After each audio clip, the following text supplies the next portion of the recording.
ഭാഗ്യലക്ഷ്മിക്ക് ആ കോടതി പറഞ്ഞത് അംഗീകരിക്കാം. അതായത് വേടന്റെ കാര്യത്തിൽ കോടതി പറഞ്ഞത് ഭാഗ്യലക്ഷ്മിക്ക് അംഗീകരിക്കാം, അത് വേദവാക്യമാണ്. ദിലീപിന്റെ കാര്യത്തിൽ കോടതി പറഞ്ഞതോ അത് അംഗീകരിക്കൂല. ദിലീപിന്റെ കാര്യത്തിൽ ഇനി ഏത് ലോക കോടതി ദൈവം തമ്പുരാൻ വന്ന് പറഞ്ഞാലും അത് വിശ്വസിക്കില്ല. ഇതെങ്ങനെ ശരിയാവുക ഭാഗ്യലക്ഷ്മി ചേച്ചി? ശ്രീജിത്ത് പണിക്കർ ചോദിച്ചു പോലെ ഇതെങ്ങനെ ശരിയാവും ഭാഗ്യലക്ഷ്മി ചേച്ചി? നിങ്ങൾ എവിടെയെങ്കിലും ഒരു സ്ഥലത്ത് നിൽക്കി. ഒന്നുകിൽ കോടതി വേടന്റെ കാര്യത്തിൽ കോടതി പറഞ്ഞത് ശരിയാണ്, ദിലീപിന്റെ കാര്യത്തിൽ കോടതി പറഞ്ഞത് ശരിയല്ല. വേടൻ മഹാനാണ്, ദിലീപ് മുകേഷ് മഹാനാണ്, പക്ഷെ ദിലീപ് ശരിയല്ല. അങ്ങനെയാണ് ഒരു മൂത്ത ഫെമിനിസ്റ്റ് ബസ്സില് KSRTC ബസ്സില് ദിലീപിന്റെ പഴയ ഒരു സിനിമ പ്രദർശിപ്പിച്ചപ്പോ ആ ബസ്സില് KSRTC ബസ്സിൽ തിരുവനന്തപുരം തൊട്ടിൽപ്പാലം റൂട്ടിലൂടെ KSRTC ബസ്സിൽ ദിലീപിന്റെ സിനിമ പ്രദർശിപ്പിച്ച് ആൾക്കാർക്കൊക്കെ യാത്രക്കാർക്ക് ഒന്ന് റിലാക്സ് ചെയ്യാൻ വേണ്ടി സാധാരണ ബസ്സുകളിലൊക്കെ പ്രദർശിപ്പിക്കുന്ന പോലെ ദിലീപിന്റെ ഒരു പടം പ്രദർശിപ്പിച്ചു. അപ്പോഴാണ് EMക്ക് കൃമികടി. നിർത്തണം, ദിലീപിന്റെ സിനിമ എങ്ങനെയാണ് പ്രദർശിപ്പിക്കുക? എന്താ ദിലീപിന്റെ സിനിമ KSRTC ബസ്സിൽ പ്രദർശിപ്പിച്ച ദിലീപിനെ ഇവിടെ എന്തെങ്കിലും സാമൂഹ്യ വിലക്ക് കൽപ്പിച്ചിട്ടുണ്ടോ? ദിലീപിനെതിരെ എന്തെങ്കിലും കുറ്റമുണ്ടോ? ദിലീപ് ഏതെങ്കിലും കേസിൽ പ്രതിയാണോ? കുറ്റവിമുക്തനായ ഒരാൾ, നിരപരാധി എന്ന് കോടതി പറഞ്ഞ ഒരാൾ, അയാളുടെ സിനിമ പ്രദർശിപ്പിക്കാൻ പാടില്ല എന്ന് പറഞ്ഞ അത് നമ്മുടെ അഭിലാഷ് ദീദ ആരാണോ ഒരു ഫേസ്ബുക്ക് പോസ്റ്റ് ചോദിച്ചു, EM പോകുന്ന ബസ്സിൽ ഒരു പക്ഷെ ദിലീപ് കയറി എന്ന് വിചാരിക്കുക, EM ഇറങ്ങിപ്പോകൂ. ദിലീപിന് എവിടെ യാത്ര ചെയ്യാനുള്ള അവകാശമുണ്ട്. ദിലീപ് ഒരു ബസ്സിൽ കയറിയാൽ ആ ബസ്സിൽ EM കയറില്ല എന്ന് പറയോ? EM പുറത്തേക്ക് നോക്കുമ്പോ ദിലീപിന്റെ പുതിയ സിനിമ വരാൻ പോകുന്നു. ഇനി 3-4 ദിവസം കൂടി കഴിഞ്ഞാൽ ദിലീപിന്റെ പുതിയ സിനിമ, ഗംഭീര സിനിമയാണ് കേൾക്കുന്നത് കേട്ടോ. ഈ സിനിമയിലൂടെ ദിലീപ് എല്ലാ വിമർശനങ്ങളും മറുപടി പറയുന്നുണ്ടെന്നൊക്കെ കേട്ടത് നമുക്ക് കാണാം. അപ്പൊ ഈ സിനിമയുടെ പോസ്റ്ററുകൾ കാണുമ്പോ EM എന്താ ചെയ്യുക? അതിനെതിരെ കേസ് കൊടുക്കുമോ? ഇതിനൊക്കെ പറയുന്നതിന് എന്തെങ്കിലും ഒരു ചെറിയൊരു ലോജിക്ക് ഇനിയും വേണ്ടേ? എന്തെങ്കിലും ആവട്ടെ. അപ്പൊ ഏതായാലും ഡിറ്റോയുടെ ഈ സംഭവം ഞാൻ അവനൊപ്പമോ അവൾക്കൊപ്പമോ അല്ല, സത്യത്തിനൊപ്പമാണ്, നീതിന്യായ വ്യവസ്ഥകൾക്കൊപ്പമാണ് എന്ന് ധൈര്യത്തോടെ പറയുന്ന കുറെ പേരെങ്കിലും ഇവിടെയുണ്ട്. മാധ്യമങ്ങൾ സൃഷ്ടിച്ച പൊതുബോധത്തെയും വൈകാരികതകളെയും നോക്കാതെ സത്യസന്ധമായി ചിന്തിക്കുന്നവർ. മാധ്യമങ്ങൾക്ക് ഇതൊരു കണ്ടന്റാണ്. എത്രയാണ് 10,000 GB കണ്ടന്റ്, അത് മുറിച്ചു വിറ്റ് നിലനിൽക്കാൻ കൂടിയാണ് ഇത് കത്തിക്കുന്നത് എന്ന ബോധ്യവും കൂടെ എല്ലാവർക്കും ഉണ്ടാവുക എന്നാണ്. ഒരുപാട് പോസ്റ്റുകളുണ്ട് എഡിറ്റോറിയൽ. ഞാൻ തൽക്കാലം ഇത് മാത്രമേ നിങ്ങൾക്ക് മുമ്പിൽ അവതരിപ്പിക്കുന്നുള്ളൂ. നമുക്ക് ഇന്നത്തെ പ്രധാനപ്പെട്ട പത്രങ്ങൾ നോക്കാം കേട്ടോ. ഇന്നത്തെ മലയാള മനോരമയിലെ ഏറ്റവും പ്രധാനപ്പെട്ട തലക്കെട്ട് എന്ന് പറയുന്നത് 8 വർഷം 9 മാസം 23 ദിവസങ്ങൾ. 8 വർഷം 9 മാസം 23 ദിവസങ്ങൾ ഞാനിപ്പോൾ തിരിച്ചറിയുന്നു. നടി ആക്രമണ കേസ് വിധിക്ക് ശേഷം അതിജീവിതയുടെ ആദ്യ പ്രതികരണം. അതിജീവിത പറയാണ്, 8 വർഷം 9 മാസം 23 ദിവസങ്ങൾ ഞാനിപ്പോൾ തിരിച്ചറിയുന്നു. എന്താ തിരിച്ചറിയുന്നത് അറിയോ? അപകീർത്തികരമായ ദൃശ്യങ്ങൾ പകർത്താൻ നടിയെ തട്ടിക്കൊണ്ടുപോയി പീഡിപ്പിച്ച കേസിലെ അതിജീവിതയുടെ ആദ്യ പ്രതികരണം ഇൻസ്റ്റഗ്രാമിലൂടെ പുറത്തു വന്നു. അതിജീവിത എന്ന് ഉപയോഗിക്കാതെ സ്വന്തം പേരിൽ തന്നെയാണ് പ്രതികരണം പുറത്തു വന്നത്. അതിന്റെ പൂർണ്ണ രൂപം ചുവടെ എന്ന് പറഞ്ഞിട്ട് അതിന്റെ പൂർണ്ണ രൂപം എല്ലാ സോഷ്യൽ മീഡിയ പ്ലാറ്റ്ഫോമിലും ഇതിന്റെ പൂർണ്ണ രൂപമുണ്ട്. നിങ്ങൾ പലരും ഇത് വായിച്ചിരിക്കും. ഇതിൽ അതിജീവിത പറയുന്ന ഏറ്റവും പ്രധാനപ്പെട്ട കാര്യം എന്ന് പറയുന്നത്, എനിക്ക് ഈ കോടതിയിൽ വിശ്വാസമില്ല. ഇതാണ് ഏറ്റവും പ്രധാനപ്പെട്ട കാര്യം. എന്നാണ്, ഈ കോടതിയിൽ എനിക്ക് വിശ്വാസമില്ല. ഇപ്പോഴല്ല, നേരത്തെ തന്നെ വിശ്വാസമില്ല. ഇത് എങ്ങനെയാണ് അതിജീവിതക്ക് ഈ കോടതിയിൽ വിശ്വാസമില്ല എങ്കിൽ ഞാൻ നേരത്തെ പറഞ്ഞ പോലെ അതിജീവിത ചെയ്യേണ്ടത് ഇങ്ങനെ ഈ ഇൻസ്റ്റഗ്രാമിൽ പോസ്റ്റ് ഇടുകയോ അതല്ലെങ്കിൽ ഈ പത്രങ്ങളിലൊക്കെ ഇത്ര വലിയ, ഇത് അതിജീവിതയുടെ കുറ്റമല്ല, ഇത് പത്രങ്ങൾ ചെയ്യുന്ന ഒരു തെണ്ടിത്തരമാണ് കേട്ടോ. പത്രങ്ങൾ ചെയ്യുന്ന അത് തന്നെയാണ് അതിന് ഉപയോഗിക്കേണ്ട ഭാഷ എന്ന് എനിക്ക് യാതൊരു പശ്ചാത്തലമില്ല. പത്രങ്ങൾ ചെയ്യുന്ന തെണ്ടിത്തരം തന്നെയാണ് ഇത്. ചാനലുകൾ ചെയ്യുന്ന പോലെ പത്രങ്ങളും ചെയ്യുകയാണ്. അല്ലാതെ മലയാള മനോരമ ഒരു സെൻസേഷന്റെ ഭാഗമായിട്ടാണ് ഇതൊക്കെ ചെയ്യുന്നത്. യഥാർത്ഥത്തിൽ അതിജീവിതക്ക് പ്രശ്നമുണ്ടെങ്കിൽ അതിജീവിത ഹൈക്കോടതിയിൽ പോകട്ടെ. ആരും അതിജീവിതയെ തടയുന്നില്ല. അവിടെ ചെന്നിട്ട് വാദിക്കട്ടെ, തെളിവുകൾ കൊടുക്കട്ടെ. ഏതായാലും ഈ ഒരു ജഡ്ജി ഹണിയം വർഗീസ് എന്ന് പറയുന്ന ജഡ്ജിയാണ് അവര് ശരിയല്ല, അവര് ദിലീപിന്റെ പക്ഷത്താണെന്നൊക്കെയാണ് അതിജീവിത പറയുന്നത്. അങ്ങനെയാണെങ്കിൽ ഹൈക്കോടതിയിൽ പോകട്ടെ, ഈ തെളിവുകളൊക്കെ കൊടുക്കട്ടെ, ദിലീപിനെ തൂക്കിലേറ്റട്ടെ. അല്ലാതെ ഈ സോഷ്യൽ മീഡിയയിൽ വന്നുങ്ങാണ്ട് ഇങ്ങനെ അത് ഈ ജഡ്ജ്മെന്റിനെ കുറ്റം പറയുകയാണ് വേണ്ടത്. അങ്ങനെയാണ് എല്ലാവരും ചെയ്യുക. നമ്മുടെ നാട്ടിൽ എത്ര കോടതി വിധികൾ ഉണ്ടാകുന്നുണ്ട്. ഈ കോടതി വിധികളിലൊക്കെ ഈ പരാജയപ്പെട്ടു പോകുന്ന പ്രതികൾ കോടതിയെ ഇങ്ങനെ അവഹേളിക്കുകയും കോടതിയെ കുറ്റം പറയുകയും മീഡിയയിൽ വന്നിട്ട് ഇങ്ങനെ ഈ ഇവരുടെ തെളിവുകൾ അല്ലെങ്കിൽ ഇവരുടെ കരച്ചിൽ ഇതൊക്കെ മീഡിയയിൽ വന്നിട്ടാണ് ചെയ്യുക. എല്ലാത്തിനും അതിൻ്റെതായ വഴിയില്ലേ? ഇത് അവസാനം ഈ എന്താ പറയാ ഈ സെഷൻസ് കോടതി വിധി എന്ന് പറയുന്നത് അവസാന കോടതിയൊന്നും അല്ലല്ലോ. ഇതിന്റെ മേലെ എത്രയോ കോടതികളുണ്ട്, പോകട്ടെ. അതല്ലാതെ ഇങ്ങനത്തെ നാട്യങ്ങൾ, ഇത്തരം എന്താ പറയാ വേഷം കെട്ടലുകൾ, അത് തോന്നുന്നുണ്ട് നിങ്ങൾക്ക് ശരിയാണ് തോന്നുന്നുണ്ട്. അതിന്റെ കൂടെ ഇത് എത്രമാത്രം ഇത് എന്താ പറയാ യഥാർത്ഥത്തിൽ ഗൂഢാലോചന ഇപ്പോഴൊക്കെയാണ് കേട്ടോ. അതാ ആസൂത്രകർ ഇപ്പോഴും പുറത്ത്. മഞ്ജു വാര്യർ ഇതേ ദിവസം തന്നെ മഞ്ജു വാര്യരും പറയാണ് ആസൂത്രകർ ഇപ്പോഴും പുറത്ത്. ആസൂത്രകർ ഇപ്പോഴും പുറത്ത്. ആരാണ് ആസൂത്രകർ? മഞ്ജു വാര്യർ പറയുന്നത് ദിലീപാണ് എന്ന്. ഇതിൽ പച്ചയില് ദിലീപാണ് എന്ന് പറഞ്ഞിട്ടില്ലെങ്കിൽ നമുക്കൊക്കെ അറിയാലോ. അതാണ് മഞ്ജു വാര്യർ പറയുന്നത്. ദിലീപ് അല്ലാന്ന് കോടതി പറഞ്ഞു. കോടതി 8-9 വർഷം ഈ വിചാരണ നടത്തിയിട്ട് പറഞ്ഞു ഇത് ദിലീപ് അല്ല, ദിലീപാണെന്ന് വിശ്വസിക്കാൻ ഒരു ന്യായവുമില്ല, ഒരു തെളിവുമില്ല. ഈ മഞ്ജു വാര്യർ കണ്ട് പറഞ്ഞാൽ മതിയോ? എന്നിട്ട് വീണ്ടും ദിലീപാണ് എന്നൊരു പൊതുബോധം സൃഷ്ടിക്കുകയാണ്. അതായത് ഇവരുടെ കേസ് ഹൈക്കോടതിയിൽ എത്തുന്നതിന് മുമ്പ് തന്നെ കേരളത്തിലെ ബഹുഭൂരിപക്ഷം ആളുകളും അവർക്കൊപ്പം നിൽക്കണം. അതിനു വേണ്ടിയിട്ടുള്ള ഒരു കള്ളക്കഥ ഇങ്ങനെ ഉണ്ടാക്കുകയാണ്. ഞാൻ കള്ളക്കഥ എന്ന് പറയുന്നത് ഇത് കള്ളമാണ് എന്ന് പറയുന്ന ഒരു ബോധ്യത്തിലൊന്നുമല്ല. കാരണം ഇത് ശരിയാണെങ്കിൽ ഇങ്ങനെ ഈ പത്രമാധ്യമങ്ങളിലൂടെ സോഷ്യൽ മീഡിയയിലൂടെ കരയുകയല്ല വേണ്ടത്. ഞാൻ വീണ്ടും പറയുന്നു, നിങ്ങൾ കോടതിയിൽ പോയി വാദിച്ച് ജയിച്ചിട്ട് വാ, ദിലീപിനെ തൂക്കിലേറ്റിട്ട് വാ. അല്ലാതെ തോറ്റുപോയൊരു കേസിൽ ഇത് യഥാർത്ഥത്തിൽ കോടതി അലക്ഷ്യല്ലേ? ഇത് അരപ്പേജാണ് മലയാള മനോരമ നീക്കി വെച്ചത്. ഞാൻ 1-ാം പേജ് മാത്രമേ കാണിക്കുന്നുള്ളൂ. ഇനി ഇതാ മാതൃഭൂമിയിൽ ഇതേപോലെ നീതി ബാക്കി. കോടതി വിധിക്ക് ശേഷം ആദ്യ പ്രതികരണവുമായി നടി മാത്രമല്ല, ആരുണ്ട്? ആസൂത്രകർ പകൽ വെളിച്ചത്തിലുള്ളത് ഭയപ്പെടുത്തുന്നു. മഞ്ജു വാര്യർ കഴിഞ്ഞ 9 വർഷമായിട്ട് ഈ ദിലീപിനെ ഇങ്ങനെ ഒരു ആവശ്യമില്ലാത്ത, അല്ലെങ്കിൽ ഒരു തരത്തിലും ദിലീപ് പങ്കാളിയാണ് എന്ന് ഈ കോടതി വിധിയിലൂടെ 1700-ൽ പരം പേജുകളുള്ള ആ വിധിയിലൂടെ നമുക്കൊരിക്കലും മനസ്സിലാകുന്നില്ല അതിന് പിന്നിൽ ദിലീപാണ് എന്ന്. എന്നിട്ടും പറയുകയാണ് ദിലീപ് പകൽ വെളിച്ചത്തിലുള്ളത് നമ്മളെ പേടിപ്പിക്കുന്നതെന്നാണ് പറയുന്നത്. ഇത് മാതൃഭൂമിയുടെ ഉള്ളിലെ പേജിൽ വളരെ ഒരു അരപ്പേജോളം വേറെയും കാര്യങ്ങളുണ്ട്. ഞാൻ അതിലേക്ക് കടക്കുന്നില്ല. അടുത്ത പത്രം കേരള കൗമുദി. കേരളത്തിന്റെ മെയിൻ സ്റ്റോറിയാണ് വിധിക്കെതിരെ അതിജീവിത. നിയമത്തിന് മുന്നിൽ എല്ലാവരും തുല്യരല്ല. നിങ്ങൾ എപ്പോഴെങ്കിലും ഇങ്ങനത്തെ ഒരു വാർത്ത കണ്ടിട്ടുണ്ടോ? അതായത് ഒരു കോടതി വിധിക്കെതിരെ അതായത് ആ കേസ് തോറ്റുപോയി എങ്കിൽ ഇങ്ങനെ വന്നിട്ട് മുറവിളി കൂട്ടുകയാണോ സാധാരണ ചെയ്യാറുള്ളത്? നിയമത്തിന് മുന്നിൽ എല്ലാവരും തുല്യരല്ല എന്ന് പറയുകയാണ്. എന്ന് പറഞ്ഞാൽ നിയമത്തിന് പുല്ലുമല്ല. വിചാരണ കോടതിയിൽ വിശ്വാസം നഷ്ടപ്പെട്ടു. ഒന്ന് വിളിച്ചു പറയാണ്, വിചാരണ കോടതിയിൽ വിശ്വാസം നഷ്ടപ്പെട്ടു. ഞാൻ വീണ്ടും പറഞ്ഞിങ്ങനെ എന്താ പറയാ വീണ്ടും ആവർത്തിക്കുന്നില്ല. അവസാനമായിട്ട് പറയുകയാണ്, ഇത് ഇങ്ങനെയല്ല പറയേണ്ടത്, ഇത് കോടതിയിലാണ് പറയേണ്ടത്, ഹൈക്കോടതിയിലാണ് പറയേണ്ടത്. അതിപ്പോഴും തയ്യാറായിട്ടില്ല. അടുത്ത ആഴ്ച അപ്പീൽ നൽകൂ എന്നൊക്കെയാ പറയുന്നത്.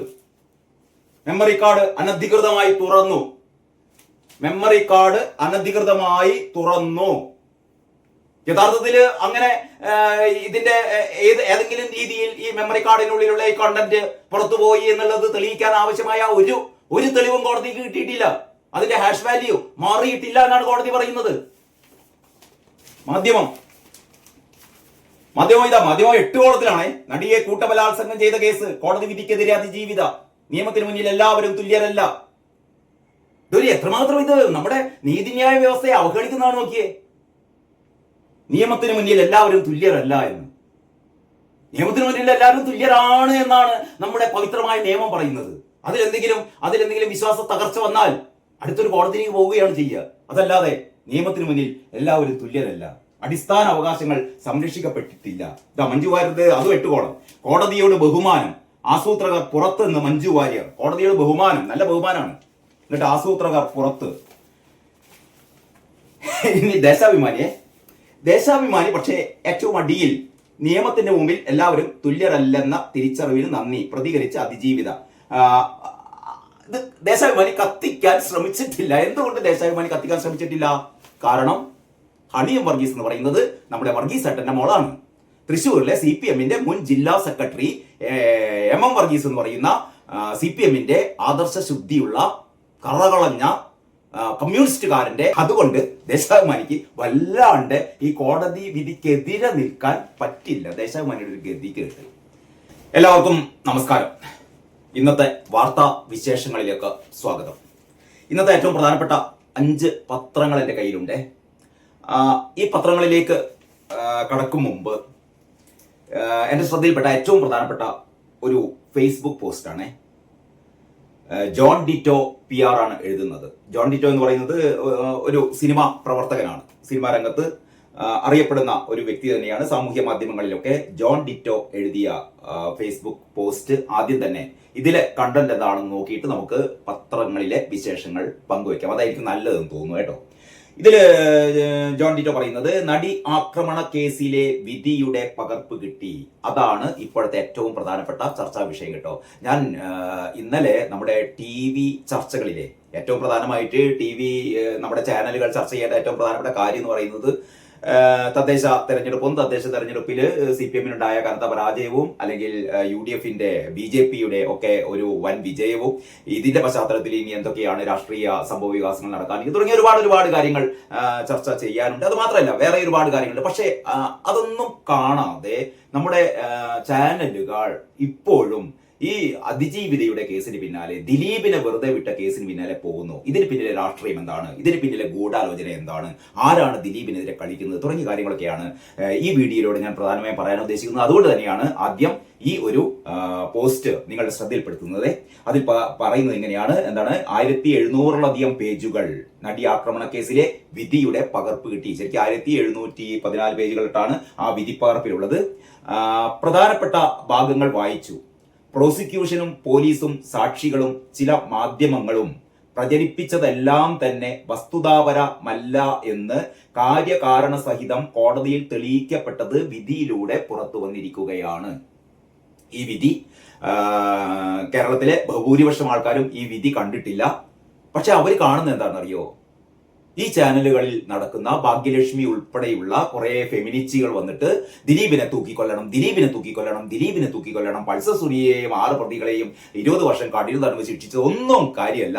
അതൊന്നുമല്ല കാര്യം. നമുക്ക് ഈ കോടതി, ഈ സെഷൻസ് കോടതി, ഹണിയം വർഗീസിന്റെ കോടതി ഉണ്ടല്ലോ, ആ കോടതി പറഞ്ഞ കാര്യങ്ങൾ മുഴുവൻ തെറ്റാണ്. ആ ഹണിയം വർഗീസ് വളരെ പക്ഷപാതപരമായിട്ടാണ് പ്രവർത്തിച്ച് തുടങ്ങിയ ഒരുപാട് കാര്യങ്ങളാണ് ഇവർ പറഞ്ഞുകൊണ്ടിരിക്കുന്നത്. അങ്ങനെ നിരന്തരം ഇവർ പറയുമ്പോൾ കേരളത്തിലെ ബഹുഭൂരിപക്ഷം വരുന്ന സാധാരണക്കാരുടെ ഇടയിൽ ദിലീപ് എന്തോ ഒരു കുറ്റവാളി, ദിലീപിന്റെ സിനിമ പോലും പ്രദർശിപ്പിക്കാൻ പാടില്ല എന്നൊക്കെയാണ് ഈ ഫെമിനിസ്റ്റുകൾ പറയുന്നത്. ഞാൻ അതിലേക്ക് വരാം. അപ്പൊ ഈ പോസ്റ്റിൽ ജിറ്റോ പറയുന്നത്, ഹാഷ് വാല്യൂ മാറ്റം, ബാലചന്ദ്രകുമാറിന്റെ മൊഴി തുടങ്ങിയവയെല്ലാം വിശദമായി പരിശോധിച്ചാണ് അതിലൊന്നും സത്യമില്ലെന്ന് കോടതി കണ്ടെത്തിയത്. എന്നിട്ടും ചില വക്കീലന്മാരും മാധ്യമങ്ങളും ഒരുപറ്റം സിനിമക്കാരും ആക്ടിവിസ്റ്റുകളും കോടതിക്കെതിരെ, നീതിന്യായ സംവിധാനങ്ങൾക്കെതിരെ ശബ്ദമുയർത്തുന്നത് നമ്മുടെ നീതിന്യായ വ്യവസ്ഥയെ തകർക്കാനുള്ള രാജ്യവിരുദ്ധ ശക്തികളുടെ ശ്രമം തന്നെയാണ്. ഇത് ചിലരെ കളിയല്ല കേട്ടോ. യഥാർത്ഥത്തിൽ ഇതിന് പിന്നിൽ പ്രവർത്തിക്കുന്നത് ആരാണ് എന്ന്, ഇപ്പൊ ഭാഗ്യലക്ഷ്മിയൊക്കെ പിന്നിൽ പ്രവർത്തിക്കുന്ന ആരാണ് എന്ന് ശരിക്കും ഇന്റലിജൻസ് അന്വേഷിക്കേണ്ടതാണ് കേട്ടോ. കാരണം ഒരു കോടതി വിധിയെയാണ് ഇവർ അധിക്ഷേപിക്കുന്നത്, ഒരു കോടതി വിധിയെയാണ് പുച്ഛിക്കുന്നത്. കോടതി പറഞ്ഞതല്ല ശരി, ഞങ്ങൾ പറഞ്ഞതാണ് ശരി എന്നാണ് ഇവർ പറയുന്നത്. ഞാൻ പല വീഡിയോയിലും പറഞ്ഞ പോലെ ഒരു കോടതി വിധിയെ സംബന്ധിച്ച് വ്യത്യസ്ത അഭിപ്രായങ്ങൾ ഉണ്ടാവാം.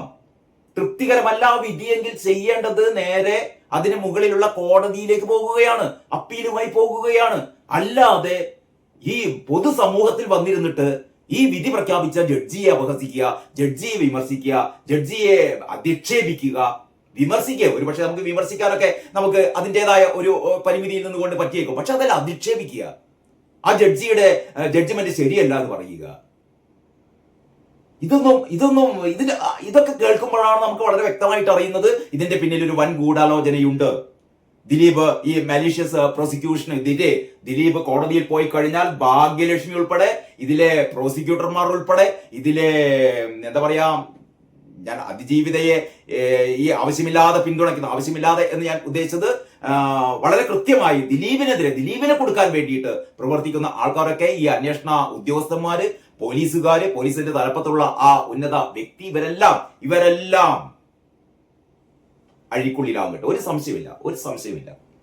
അപ്പം എന്നിട്ട് പറയുന്നു, ഇതൊരു കേസ് സ്റ്റഡിയാണ്, ദിലീപ് ശ്രദ്ധിക്കുക. ഇതിന്റെ പിന്നിൽ പ്രവർത്തിച്ച ശക്തികളൊന്നും ഈ വിധിയോടെ കയ്യും കെട്ടി ഇരിക്കുമെന്ന് തോന്നുന്നില്ല.